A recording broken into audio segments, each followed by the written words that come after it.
Hey guys, Queen Crazy here, and yeah, it's Survivor Series prediction time, because obviously tomorrow night is the pay-per-view which apparently a lot of people are so excited about.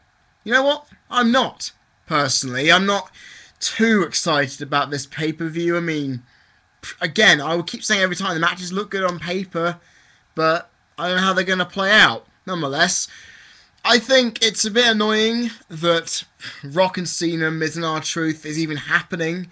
Then again, I'll get to that later. But before I get to these predictions, I got something special. My first unboxing in quite some time, because I had some birthday money left over, and I thought, what can I buy wrestling related with that said money? And I thought, nothing in Kex really interests me right now. Fuck it, I haven't been into Ipswich for ages.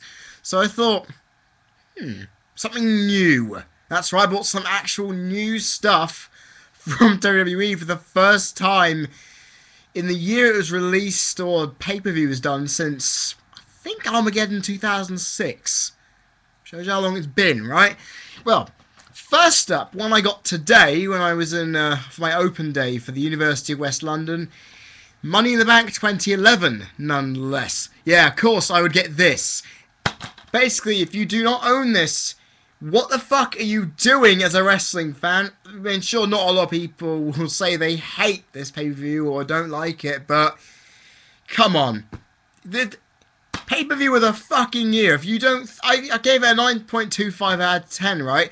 If there are people out there who actually don't think this pay-per-view is the best of the year, give me a valid reason why in the comments section, because I would love to hear it, because you'd be in a very small, very oppressed minority there, wouldn't you? The other is apparently what many are calling the greatest WWE DVD release ever. Greatest rivalries, Shawn Michaels versus Bret Hart, and there goes the disc insert. They should have probably nailed this down better. But still, I'm actually really excited to watch this. I'm probably not going to get the chance in the next couple of weeks. I bought Saints Row the 3rd the other day as well, and I've been basically going completely mental with that. I've also got WWE 12 coming out next week. I'm going to review that if it comes on release day, obviously, that weekend. I mean, I really do want to see this, just primarily because I've heard so much good news about it, that it's worth me getting and it's worth me watching. I cannot wait to see that interview that JR does with HBK and Brett. I can't wait for that. That should be great to see. I mean, even all these wrestling review sites that I go onto, these wrestling sites I go on online, have all said it's the best DVD release. As not just a wrestling fan, but just in wrestling in general, they've said is the best they've ever seen. So, you know what? If you're going to take any praise from them, get it. But then again, I am going to do a review of this in about 2 weeks time, I think. So, we'll see what happens. When I get a chance to watch that, I will review it. So, you know what? Two of the greatest pay-per-views and releases of all time in WWE's catalogue are now in my possession forever. Goodbye Sky Plus recording of Money in the Bank. Right, now we've got that out of the way, we can finally get on to the predictions for Survivor Series this upcoming Sunday. First up, Beth Phoenix taking on Eve Torres in a Lumberjill match for the Divas Championship. Again! Why Eve Torres? You've got to liven up the Divas division by putting someone else in for the... And I said this, if you're going to put... this is a Big Four pay-per-view, why not just shake things up a bit and have Natalya win a Battle Royal or something to have her go against Beth and make you go, ooh, what could happen here? Because obviously the Divas of Doom storylines fucked up to oblivion because obviously they were completely made to look like what they were trying to kill, which didn't make any sense to me at the time, and it still doesn't make any sense why this still is going on. Seriously, why Eve Torres? They could have put someone else in, Lord knows. But again, I'll say it, Beth wins. She's not going to lose to Eve. People are going around saying she will, and it's her time to take the title off Beth, but Beth worked her arse off to get the fucking thing from Kelly Kelly. I mean, sure, Eve should have turned on Kelly by now. I don't know if she hasn't, because I haven't watched Raw in recent weeks, and every time I look at the spoilers, I don't look at the Divas part because I couldn't give two shits. So, you know what, actually, because it's a Lumberjill, I don't give a shit about it more than that now. So, you know what? For the first time, I'm going to say this. Even when I did a review of this, I'm going to do it the day after, because I've got to wake up for a very early day on the Monday. Very big, long day. So, what I'm going to do is not watch that match, or basically go get a snack, because I don't want to watch it. I wouldn't normally say that, because you guys want to hear a full, comprehensive review. But what you're going to hear in this match is Beth gets thrown out, is helped by one person, and then beaten up by everybody else. Eve then gets thrown out, she's helped in by some people, and then one or two people just come around and try and beat her up, and a load of interference happens, and then one of them is bound to win in some way.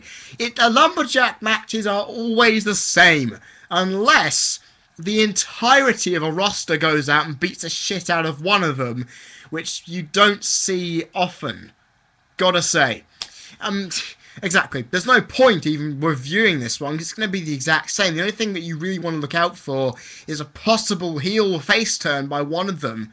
Say, if Kelly does a heel turn on Eve, or Eve does vice versa on Kelly in the Lumberjill, and the Lumberjill's on the outside. We don't know at this point, but that's all I can really talk about this match for. It's going to be pointless, it's going to be stupid, and I don't think there's any reason why this should be on the card instead of Cody doing an Intercontinental title match instead of being part of the Survivor Series tag match. That's my point. This should have... Fuck it, they could have filled this with something else, honestly. Should have done. Next up, Dolph Ziggler defending the US title against John Morrison. Sure, John Morrison had a fucking huge losing streak because of Melina, obviously. He's won a couple of matches now, what about 2? And he's already got a title match? Okay. I don't see where that comes in. I don't see how... I predicted this originally. This was what I heard, because, Zayski, if you haven't heard already, Zack Ryder's put out a petition online to get his US title match with Ziggler, okay?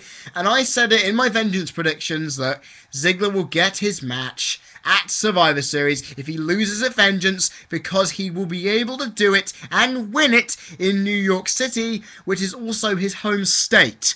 New York is his home state, because of course he comes from Long Island, if you obviously are brain dead not to know that by now. And I thought he was going to get this. I thought the Alliance was going to go, okay, fine. You've got enough support from the fans. They want to see you. Ziggler wants to beat you up after what happened with Hugh Jackman, and also a few other random pieces of crap. So, you know, why not stick him in there? I don't know. They just didn't do it because Laurinaitis is a grumpy old sod. But then again, that's his character. He's slightly grumpy, but he's doing the job anyway. You know what? Honestly, I don't know. I think Ziggler's going to lose this, because I feel with the main event talents bring up to the Rumble now, we're getting to the point where they need to start building someone up for WrestleMania time. And Ziggler's at a point where he's selling really well. He's giving out moves fantastic. His mic work is improving. Tell you now, about a year ago, I was really pissed off with his mic work. In the build-up to the Edge match at the Rumble last year, my first reviewed show, holy shit, it's getting closer.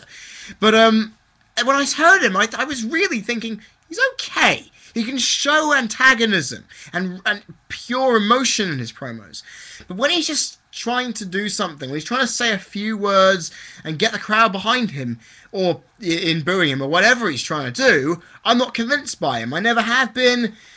But he's getting better. Overall, he's probably the best guy in terms of the best rising guy they've got, apart from Cody Rhodes, obviously. And, well, some of them are already at the readiness to go into the main event, like Wade Barrett, but they're not going in anyway, so it doesn't matter. I think this means John Morrison's going to win it, because we need to make sure John Morrison remains relevant. And then again, also, this is what WWE always does, because John Morrison's contract expires, I think in the next month or so. Either now or January, or either December or January, I can't remember which. If they want to keep him around, they give him a title belt to keep him on television. Rey Mysterio was given the World Heavyweight title in hopeful regard of staying on in another contract. Signed a 4-year contract extension shortly after getting that. If that isn't a big enough incentive, then no. Gets Morrison on television as a champion, as a face champion. He can win matches, get his prestige back, bring the US title prestige back. and then, therefore, make himself a well-known commodity and a favourite for the Rumble. Same thing with Ziggler. If he loses, he can basically give Vicky the finger and then just go off on his own, prove how good he is, win the Rumble. Simple. So, Morrison for the win. Easy. Next up, we get to the big Survivor Series tag team matchup, which is consisting of Team Orton, who have Orton himself, Sheamus, Kofi Kingston, Mason Ryan, and Sin Cara, against Team Wade Barrett, which of course contains Barrett, Cody Rhodes, Dolph Ziggler replacing the injured Christian, if you hadn't heard the news, Jack Swagger, and Hunicio. Now, if they're trying to build Barrett and Rhodes for big pushes in the future, the heels have to win this fucking thing. Because I said it last time when doing my Survivor Series Outstaying Its Welcome rant, where I remember Survivor Series 04, where both face teams won. It buried, especially in the Team Guerrero, Team Angle case, it buried the Angle, Jindrak, Reigns. Jindrak and Reigns barely recovered from that loss. And, of course, Reigns went on to fight The Undertaker at No Way Out 05. But apart from that, he fucked off and we didn't see anything else from him after that, did we? So, to think about it, the heels never really get a good sound time from this match. In fact, fuck it, any Survivor Series tag match I've ever seen, the heels hardly ever win. And the fact that one of the only times, well, I haven't watched every Survivor Series like I have every WrestleMania, which is a bit of a shocker because, yeah, Survivor Series, one of my favourites. I haven't watched all of them.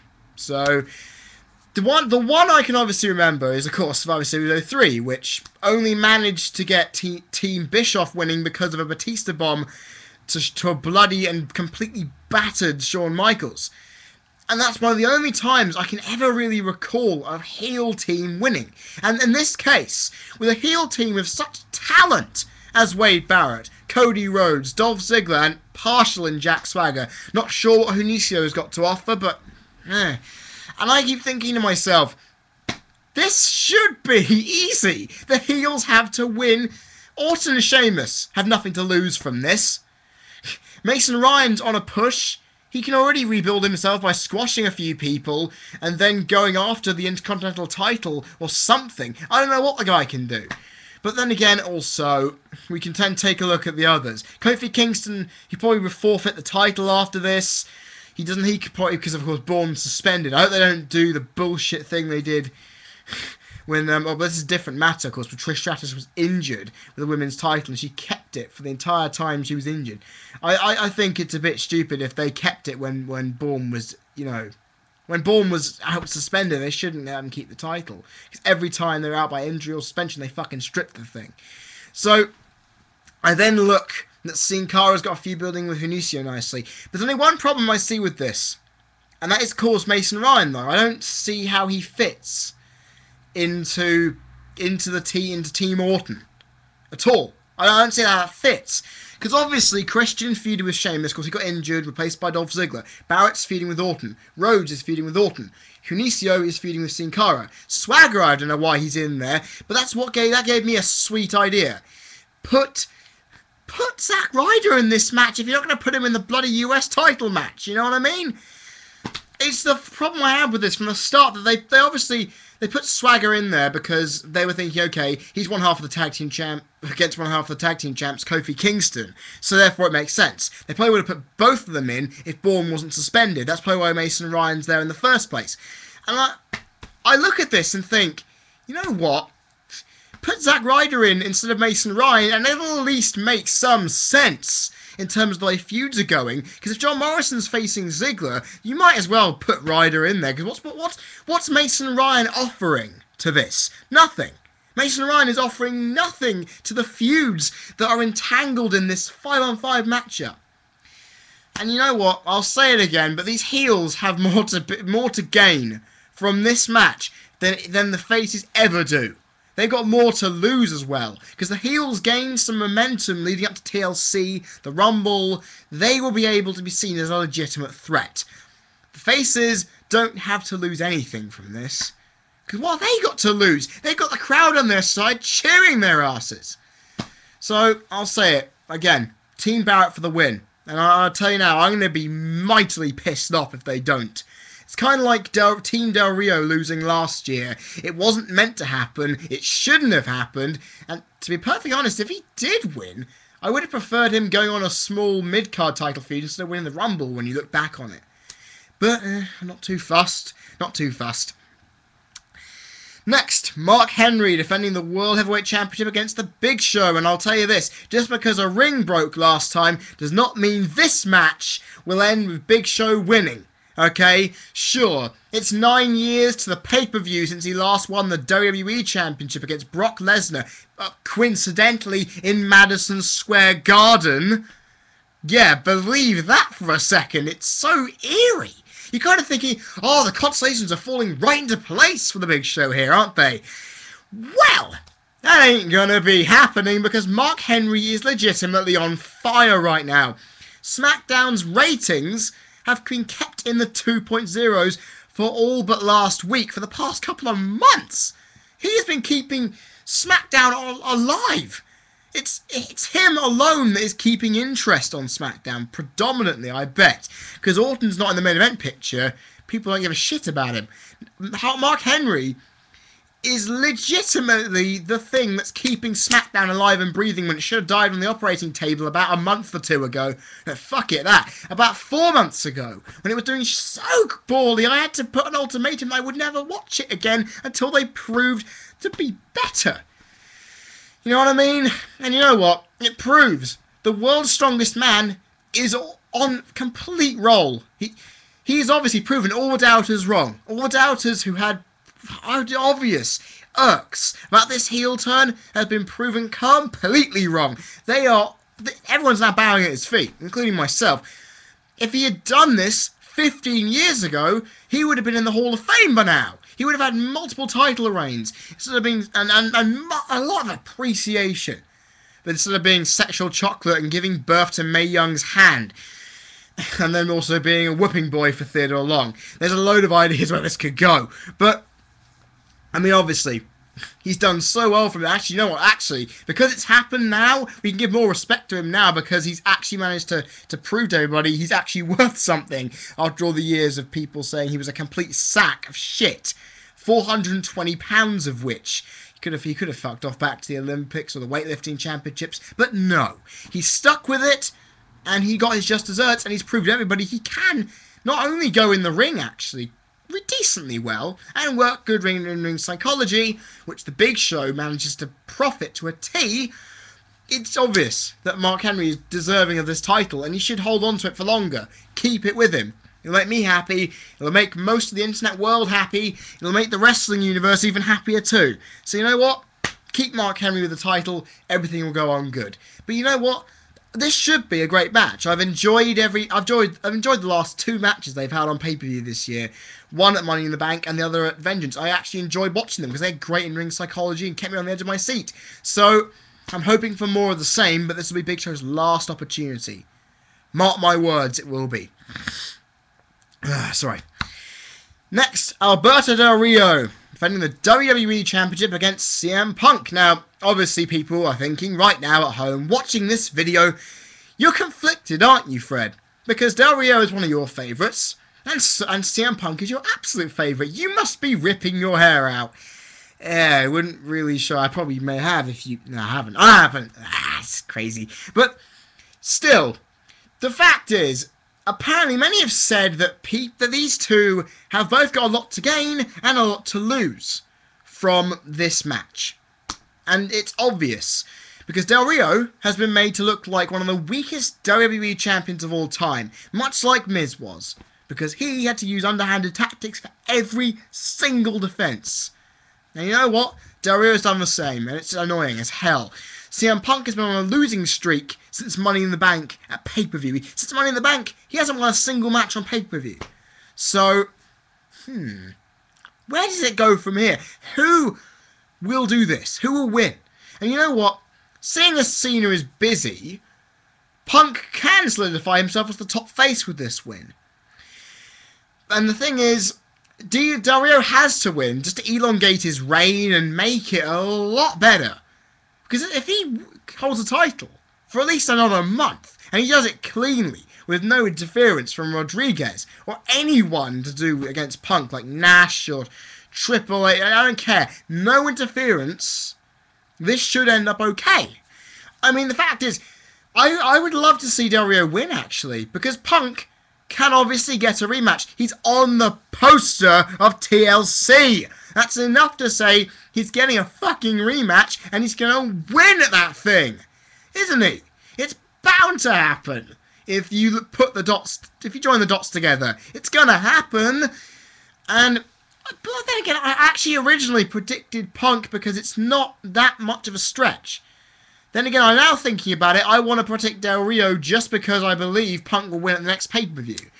Because Cena is going to be mighty busy, either fighting off Miz and R-Truth, or fighting off The Rock whooping his ass, if that happens. So, you know what? I don't mind. I don't mind if Punk loses another match. If he loses it by the thinnest margin possible, then I think it'll be good. So say Del Rio counters a GTS setup into a cross arm breaker and Punk holds it in for nearly 3 minutes, 4 minutes, and then he taps. People have respect for Punk because he's managed to hold in that move and his arm is fucking killing him after having at least 2 others done beforehand and he refused to tap out, that kind of thing. You're trying to think about how the storytelling could be done here. He would gain a lot of respect and July Writers would go, okay, you fought so hard and came so close, I'm giving you another match to see if you can do it. But if you don't win, you're not getting another one. That's what I want to see from this. And I'm a wrestling brain here. I can see how a storyline in this match should work.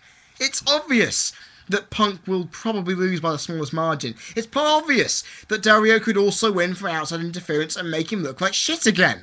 But to benefit both guys, Punk has to lose by that much, and Del Rio has to look strong in some aspects. So Del Rio has to win this match.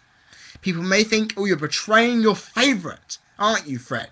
Then again, I've done it before. I've predicted against Punk before. I'm not against doing that. It's like some people say, oh, I'm only predicting this guy to win because he's my favourite. My favourite never loses. But then the favourite does lose when they make a face or heel turn. Think about that for a second before you do that. So, Del Rio for the win. Easy. Simple. And then finally, we get to the biggest match of the night. And it's all that Raw has been full of for the past couple of weeks. And I'm sick of that. Because up next, we've got Rock and John Cena, the most charismatic tag team of all time, as promoted by the poster of Survivor Series, which is complete bull, against The Miz and R-Truth. Now, this is the easiest match for me to predict on the entire card, minus the Divas Lumberjill match, because it is simple. It is so simple. This match has to end in a way in which the Cena-Rock feud can intensify further. Because I do not want to see Rock and Cena just completely whopping the shit out of Miz and R-Truth, prancing around like friends, like nothing's ever happened, thinking, oh yeah, we want a match at WrestleMania, why aren't we going to stand around, all happy, and then have an intense stare down in the middle of the ring. We've already fucking seen that before. We've seen that before.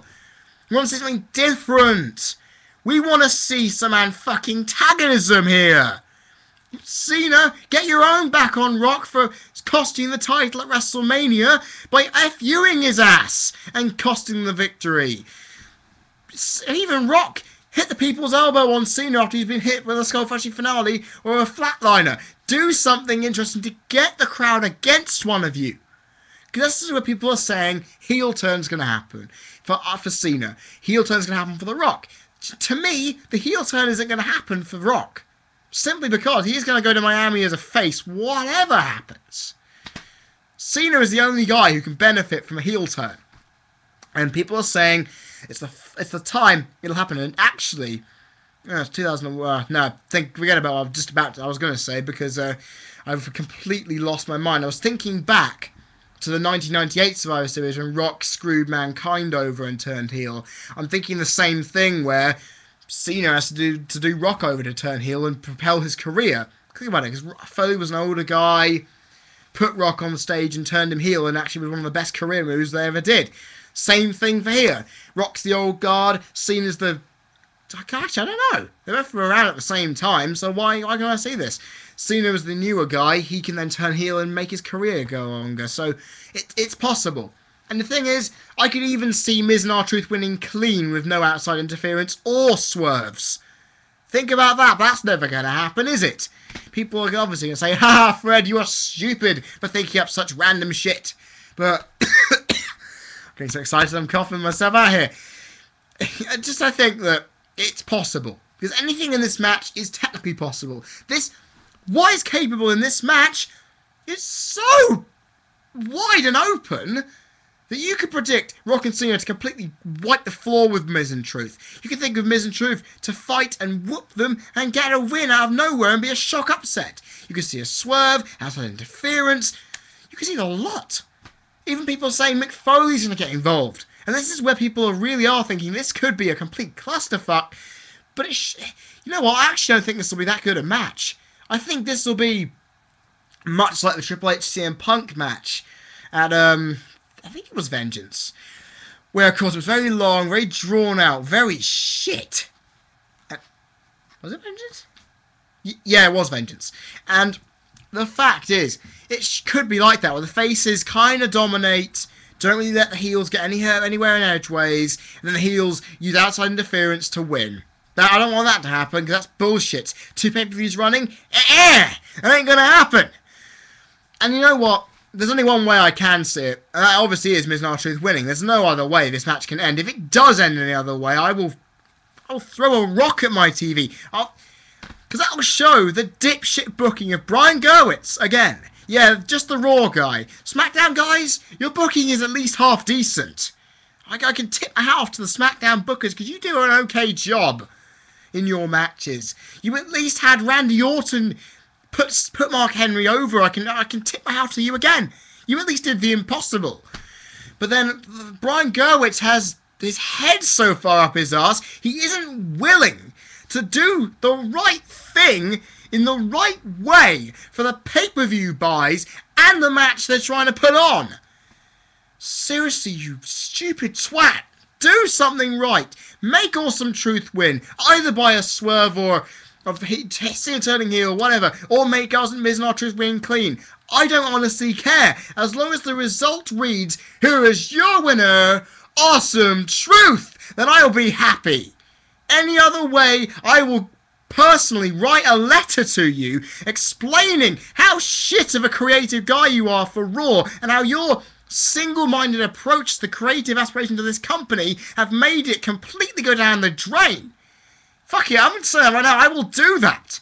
I will send a letter to Mr. Brian Gerwitz and literally lay out that in front of him. If this does go that way, you've heard it here first, people. And guys, that is the end of my Survivor Series predictions. And do you know what? I'm running out of breath and I haven't had a drink for a couple of hours. Ugh. So you know what? I'm going to go do that. Guys, I will be back Monday night because I'm going to be at college next day. I'm not going to stay up late. I'm telling you, my dad's basically, if my dad finds out that I've done that, because he often tells me, if you got a long day at college tomorrow, Fred, you're obviously not going to stay up and watch wrestling. Yeah, Vengeance came in my half-term holiday, so I had a legitimate reason to stay up late and do it. But I've also got a lot of coursework to do. I've got transcriptions for some texts on television I've got to do. I've got my UCAS form. I've got a lot of stuff I'd rather do than watch the show late at night.